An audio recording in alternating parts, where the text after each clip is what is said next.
many terms when it comes to going out on your own. We have side hustle, we have freelancing, we have consulting.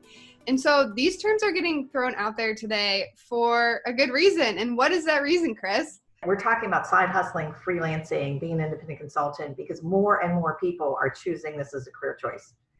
We know that it's one of the fastest growing career segments of going out and working on your own. And we also know that by 2027, that's going to be the majority of the way we do our work. Which will be here soon. Which will be here before we know it. But it gets confusing. So today what we'd like to do is really unpack what each of those terms mean. So Katie, for you, when somebody says they have a side hustle, what is that? Yeah, so for me, that's anytime someone's building some sort of entrepreneurial venture that is outside of their primary source of income.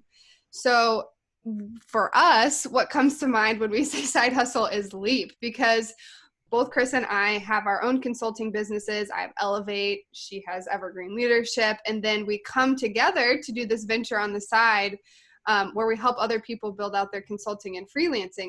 That's what really comes to my mind. What about you? No, you nailed it. I think people do it for a number of reasons, though. I think some people have a side hustle because they want to up their income potential. So this is a way for them to earn extra income. I think other people do it because they have some work that they're passionate about and they like to do that. Like I know somebody who has a full-time job in IT, but they love to design websites.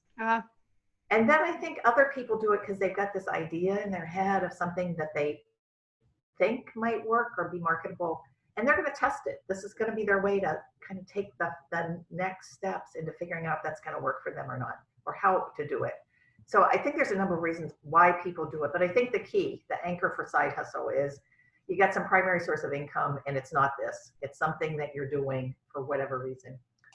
Right. So you can do either freelancing or consulting on the side. So like as we start to look at those terms, how would you differentiate a freelancer from a consultant?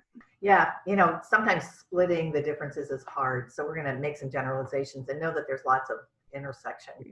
So to me, a freelancer is that person who is working independently, who sells their services to a number of different entities, and people pay them to do that. But typically they've got 3 or 4 or 5 projects working at a time, often working from home, not always. But the client has something they want them to deliver. So they're working on something. They're designing a website. They're putting together social media posts. They're putting together sales collateral. They're doing something. They're writing IT code. How about you? What do you think? Yeah, it's just they have a really specific deliverable. So where I feel like we'll get into consulting more, you have a little bit more of that strategic lens when you're working with a client. I think most of the time freelancers are there to deliver that very specific skill set. And so as we kind of start talking about consulting, like for my business, which I would consider to primarily be a consulting business, it's an agency too, there's lots of different terms. I do a fair amount of freelance work where I've come in and done those set amount of blogs because that's what the need is, or a set amount of emails because that's what the need is. But then there's other clients that I have where I'm the one who helps them develop out the plan. I'm the one who helps them execute it. And then I measure the success of that and we can make recommendations from there. So there is that kind of like fuzzy spot, but for me, the freelance has that more defined skill set or offering than perhaps like a consultant does.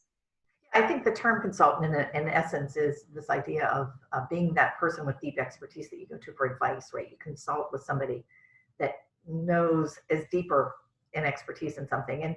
And that consulting can be, as a consultant, I can come in and analyze the situation. In fact, those are the consulting steps. Analyze the situation, make recommendations, help the client come to a decision, and then sometimes or sometimes not, help them implement the solution and evaluate the effectiveness. But I think there is that more strategic, broader perspective of a more undefined project, maybe a thornier, more difficult project that they're looking to the consultant for expertise or for thought leadership.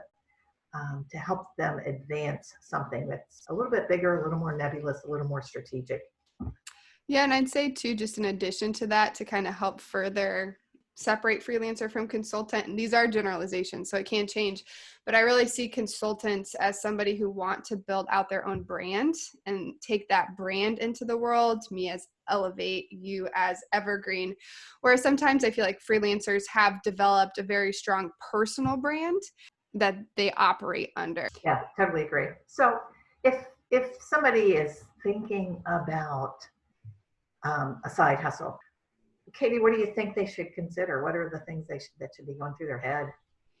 Yeah, I would say that what would be very important if you're in that position where you're employed by someone else full-time and building this out is being able to manage that relationship with your current employer and with your clients, and understanding that your clients are going to expect the deliverables that you have outlined to them and the work that you've outlined to them at the highest quality, even though you are employed full-time. So it's figuring out, like, does your employer allow that? Making sure that, you're not breaking any sort of rules by doing it. But then how is it that you have this full-time job and still deliver those exceptional services to the clients? And that could look differently for different people. Yeah. And so if we think about one of the distinctions between a side hustle is you've got some primary source of income. And typically, if you really take the leap into consulting or freelancing on a full-time basis, let's put both of those together. But what are some of the considerations if somebody's thinking about really taking the leap and doing this full-time? Well, I'd say a good first one to start with is your income currently going to allow you to do that? Do you have the financial safety net in place to be able to fully just make the transition into consulting or freelancing? And that's one thing that we talk about quite a bit, is that while there is, income instability a bit with consulting, there are ways you can navigate that. But when you first make that initial leap, if you will, into consulting or freelancing, then you should know that there will generally be some time between when you first leave and when you market and network your way into that first client and then execute on client work and get paid. So just understanding that there might be a point where you don't have income and how can you navigate that? Like, we have some thoughts about how that can be done, but it is an important thing to consider before you jump into it. Yeah, for me, there are a number of considerations. And the one thing that we've done at Leap is we've got some great tools and thinking about what you should consider. My main hope is that you consider it. Like, it's no small step. Yeah. It's an important step. I am ever so glad every day that I decided to do it. And probably one of the things I'd want people to wrestle around with is this question of, does being an entrepreneur or having your own business, is that exciting for you? Is that something you really want to do? And Katie, you talk a lot about it's important for people to understand their why. Why are you doing this? So I'd be thinking a lot about your motivation, about how you're put together, because this is a career that I absolutely love, and but I also know it's not for everybody. Right. For some people, it's awesome. Yeah. And it's kind of like, my question was like, can I do this right now? Like, is what they should be asking, like, can I actually do it? And yours is like, should I do this right now? Right. Like, you got to figure out both of those. Right. But I would say that if you have this really strong desire, whether it's to strategically build out a side hustle, whether it's to get into freelancing or consulting and to really succeed at it, we have a lot of resources that can help you succeed. And we're also going to be doing more of these videos. So be sure to like us or follow us on LinkedIn, Facebook, Instagram, YouTube, wherever you prefer to get your content. And then here are some additional ways that we can help you no matter really where you are in this career journey.